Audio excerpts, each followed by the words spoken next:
செல்ல குழந்தைகளா, நம்ம இன்னைக்கு பார்க்க போகிற தலைப்பு தந்தை சொல் மிக்க மந்திரம் இல்லை, கொன்றை வேந்தன் ஔவையார் எழுதியது. இப்போ நம்ம கதைக்குள்ளே போவோமா? அருண் வருண் பெரியம்மா வீட்டில் விளாண்டுட்டு இருக்காங்க. அப்போ அவங்க பெரியம்மா பூ பறிச்சிட்டு இருக்காங்க.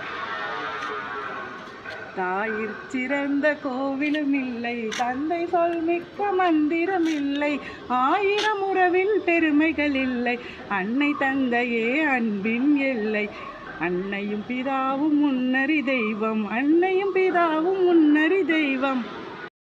என்ன பெரியம்மா ஒரே உற்சாகமாக பாட்டெல்லாம் பாடிக்கிட்டு இருக்கீங்க? அதுவா அருண், இன்னைக்கு எனக்கு எங்கள் அம்மா அப்பாவோட ஞாபகம் ரொம்ப வந்துருச்சு, அதனால் பாட்டு பாடிக்கிட்டு இருக்கேன். எங்கள் அம்மாவை போல் யாரும் அன்பாக இருக்க முடியாது, எங்கள் அப்பாவும் அப்படி தான். எங்களுக்கு நல்ல நல்ல கருத்துக்கள்லாம் சொல்லி சொல்லி வளர்த்தாரு எங்கள் அப்பா. அதை பற்றி உங்களோட நான் பகிர்ந்துக்கவா? சொல்லுங்கள் பெரியம்மா. நாங்கள்லாம் கேட்க ரொம்ப ஆர்வமாக இருக்கோம். வருண் சொல்கிறான். அருண் அது ஐயாவோட இருந்திருக்கான் பெரியம்மா. எனக்கு அவ்வளோவா ஐயாவை பற்றி தெரியாது, நீங்கள் சொல்கிறீங்களா? சரி பிள்ளைங்களா, உங்ககிட்ட இதெல்லாம் சொல்லிக்கிறதுல எனக்கும் ரொம்ப சந்தோஷம்தான். நல்ல நல்ல பிள்ளைகளை நம்பி இந்த நாடே இருக்குது தம்பி, சின்னஞ்சிறு கைகளை நம்பி பல சரித்திரம் இருக்குது தம்பி. பிள்ளைங்களா, உங்களை நம்பி தான் இந்த எதிர்காலமே இருக்குது. அதனால நான் சொல்கிறதெல்லாம் நீங்கள் மனசுக்குள்ளே நல்லா ஏற்றிக்கணும். என்ன பிள்ளைங்களா? அருண் வருண் கேட்க ரெடி ஆகிட்டிங்களா? ஐயாவை பற்றி சொல்கிறேன். ஐயா சொல்லுவார், கோபமே படக்கூடாது, கோபந்தான் நம்மளுடைய முதல் எதிரி அப்படின்னு ஐயா சொல்லுவார்.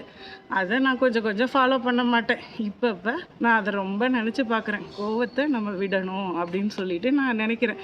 சிக்கனமாக வாழணும், எந்த பொருளையும் வேஸ்ட்டு பண்ணக்கூடாது அப்படின்றது ஐயாவோட வாக்கு. அவர்கிட்டேருந்து ஏன்னா நான் கற்றுக்கிட்டேன், அதை நான் என் பிள்ளைக்கும் நான் சொல்லி கொடுத்துருக்கேன். என்ன பிள்ளைங்களா, ஒரு விவசாயிக்கிட்டேருந்து ஒரு நெல்மணி விளைஞ்சு நம்ம கைக்கு வர்றதுக்குள்ளார அவ்வளோ பாடுபட்டு ஒரு பொருள் நம்ம கைக்கு வருது. அப்போ அதை வேஸ்ட் பண்ணலாமா? பண்ணக்கூடாது பெரியம்மா, பண்ணக்கூடாது. கண்டிப்பாக நானும் அதெல்லாம் கடைப்பிடிப்பேன். கண்டிப்பாக பெரியம்மா. சேர்த்த பணத்தை செலவு செஞ்சு சிக்கனமாக பக்குவமாய் வாழ வேணும் பிள்ளைங்களா. நம்ம கஷ்டப்பட்டு சம்பாதிக்கிறோம், அந்த பணத்தை சிக்கனமாக செலவு செய்து பக்குவமாய் வாழ வேண்டும் பிள்ளைங்களா. அடுத்தது, கடன் வாங்கக்கூடாது. கடன் தேவையில்லாமல் நம்ம எந்த விஷயத்துக்காகவும் நம்ம கடன் வாங்கக்கூடாது. கல்வி தான் ஒரு மனுஷனை உயர்த்தும் அப்படின்னா ஐயா ஓயாமல் சொல்லிக்கிட்டே இருப்பார். அதனால் தன்னோட 3 பிள்ளைங்களையும் நல்லா படிக்க வச்சார். அந்த படிப்பு தான் இன்றைக்கி எனக்கு கை கொடுத்துச்சு. நான் ஹிமாச்சல் பிரதேசம் போயிருந்தேன். அப்போ அங்கே எல்லாருக்கும் ஹிந்தி தான் தெரியும், எனக்கு ஹிந்தி தெரியாது. அங்கே உள்ள கார் ஓட்டுநர் ஆங்கிலத்தில் பேசினார். அப்போ எனக்கு அந்த ஆங்கிலம் பயன்பட்டுச்சு. நம்ம என்ன படிக்கிறது வேஸ்ட்டு அப்படின்னு நான் நினச்சிருந்தா என்ன ஆயிருக்கும்? அதை எங்கள் அப்பா அனைவரையும் ஊக்கப்படுத்துவார். கொஞ்சம் கம்மியாக மார்க் வாங்கினா கூட திட்ட மாட்டார். அந்த பிள்ளைக்கு தான் நிறையா சலுகைகள்லாம் எங்கள் அப்பா கொடுப்பாரு. அப்போ தான் அந்த குழந்தை இன்னும் நல்லா படிக்கும் அப்படின்னு சொல்லிட்டு நான் நினச்சேன். நம்ம படிச்சுட்டு நம்ம என்ன ஃபேன்சி ஸ்டோர் தானே வச்சுருக்கோம், இந்த படிப்பு நமக்கு எங்கே யூஸ் ஆச்சு அப்படின்னு நினச்சேன். கற்ற கல்வி என்றைக்குமே நமக்கு வீண் போகாது. அதை எல்லாரும் மனசில் பதிய வச்சுக்கோங்க. சரியா அருண் வருண்? சரிங்க பெரியம்மா. இந்த வருஷம் லீவுக்கு வந்தது ரொம்ப ரொம்ப எனக்கு பயனுள்ளதாக இருக்குது. உங்களோட இருந்தது ரொம்ப சந்தோஷமாகவும் இருக்குது. அப்புறம் ஐயா சொல்லுவார், எந்த சூழ்நிலையும் நம்ம ஏற்றுக்கொள்ளணும். இப்போ நமக்கு கஷ்டம் வருது, அப்போ நம்ம துவண்டு போகக்கூடாது. இதுவும் கடந்து போகும். எல்லா சூழ்நிலைகளையும் ஒருத்தங்க சந்தோஷமாக ஏற்றுக்கிட்டாங்கன்னா வெற்றி தன்னால் தேடி வரும்.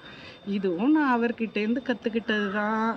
அப்புறம் ஐயா சொல்லுவார், இப்போல்லாம் யூடியூப்பு அது இதுன்னு நல்லா ஹெல்த்தாக சாப்பிடணும், காய்கறி நிறையா சாப்பிடணும், பழம் நிறையா சாப்பிடணும், ப்ரோட்டீன் வேணும்.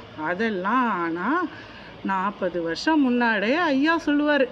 அப்போது நான் காயே சின்ன பிள்ளையில சாப்பிடவே மாட்டேன். அப்போ எனக்கு உடம்பு சரியில்லாமல் போயிடுச்சு. அப்புறம் டாக்டர்கிட்ட கூட்டிகிட்டு போனால் அவங்க சொல்லிட்டாங்க, இனிமேல் நீங்கள் சத்தாக சாப்பிடணும், உங்களுக்கு சத்தூசி தான் போடணும் அப்படின்னு சொல்லிட்டாங்க. அப்புறம் அன்னையிலேருந்து கொஞ்சம் நல்லா காய்கறி பழம் அதெல்லாம் நான் சாப்பிட ஆரம்பித்தேன். நல்ல உடற்பயிற்சி வேணும். எதை கண்டும் நம்ம பயப்படக்கூடாது. அச்சமில்லை அச்சமில்லை அச்சமென்பதில்லையே, உச்சி மீது வானிடிந்து வீழுகின்ற போதிலும் அச்சமில்லை அச்சமில்லை அச்சமென்பதில்லையே அப்படின்னு எங்கள் அப்பா எனக்கு உதாரணமாக வாழ்ந்து காட்டியிருக்காரு. அவர் சொன்ன எல்லாத்தையுமே அவர் எங்களுக்கு உதாரணமாக வாழ்ந்து காட்டியிருக்காரு. என்ன குழந்தைகளா, உங்களுக்கு நான் சொன்ன விஷயம்லாம் பிடிச்சிருந்துச்சா? ஆமாம் பெரியம்மா, ரொம்ப ரொம்ப நல்லா சூப்பராக புரிஞ்சிச்சு. ஐயாவை பற்றி பேசிக்கிட்டு இருந்ததில் எனக்கும் ரொம்ப சந்தோஷமாக இருக்குது பெரியம்மா. வருண் தான் ஃபீல் பண்ணுறான், ஐயா கூட இருக்க முடியலையேன்ட்டு. நான் அவரை பற்றி நிறைய வீடியோஸ்லாம் வச்சுருக்கேன், அதெல்லாம் உங்களுக்கு காட்டுறேன் பாருங்கள். நீங்களும் ஊருக்கு போயிட்டு அம்மா அப்பா சொல்கிற பேச்சை கேட்டு, அவங்க வந்து நம்மளுடைய நல்லதுக்காக மட்டும்தான் சொல்லுவாங்க. அம்மா அப்பாவை தவிர வேறு யாரும் நம்ம நல்லது சொல்கிறதுக்கு கிடையாது. முதல்ல வந்து அம்மா அப்பா அவங்க மட்டும்தான். என்ன பிள்ளைங்களா, ஊருக்கு போயிட்டு அந்த மாதிரி நல்லா சந்தோஷமாக இருங்க. நான் உங்கள் ஊருக்கு ஓணம் ஹாலிடேஸ்க்கு வரேன், உங்களுக்கு லீவ் வரும்ல, அப்போ வந்து நம்ம கேரளா வரோம், நிறையா சுற்றி பார்க்குறோம், நிறையா சந்தோஷமாக பார்க்குறோம், திருப்பி நம்மலாம் என்ஜாய் பண்ணுறோம்.